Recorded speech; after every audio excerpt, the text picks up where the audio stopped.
खड़ी हुआ है। हॉस्पिटल में 10 रुपए की पर्ची मिलती है और डॉक्टर अवेलेबल है, वहां से लोग ट्रीटमेंट क्यों नहीं कराते?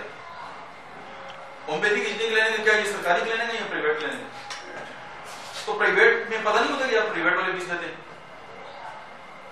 मैं आपको श्योर नहीं देता हूं, ये सारी बकवास बातें हैं कि जी मरीज का आप फ्री इलाज करें और आपका मरीज ठीक हो।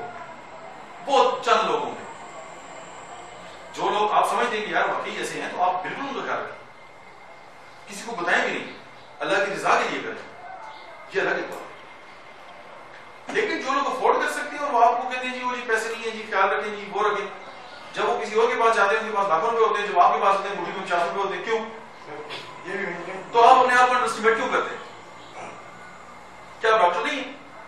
होता क्या है, एक गंदी गली पे गोश्त की दुकान के पास या बार्बर की दुकान के पास हमारा गधा क्लिनिक होता है, उसके बाल और उसके गंदे छेछड़े हमारे क्लिनिक के अंदर पड़े होते हैं, ठीक है, वो नुसार बड़ी होती है और साथ 3rd क्लास दवाइयां रखी होती है, और फिर हम कहते हैं यार वो भाई यार वो भाई, हम तो कहते हैं ये क्या स्टैंडर्ड? डॉक्टर जावेद एक $1000 जो है उसकी फी है।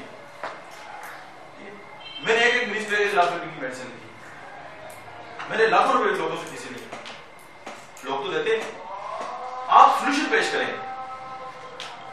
उसमें बीजेएनएस वालों को वाइबल रहता है जगह पे, तो वो जो एग्जामिनर थे वो डायबिटिक की मसला साथ हार्ट को प्रॉब्लम थी, तो वो आ गए, तो वो मैडम ने कहा कि आप इनको चेक कर दें। तो मैंने जरा बात की, मुझे लगा ये स्टेफी सीवेरिया है,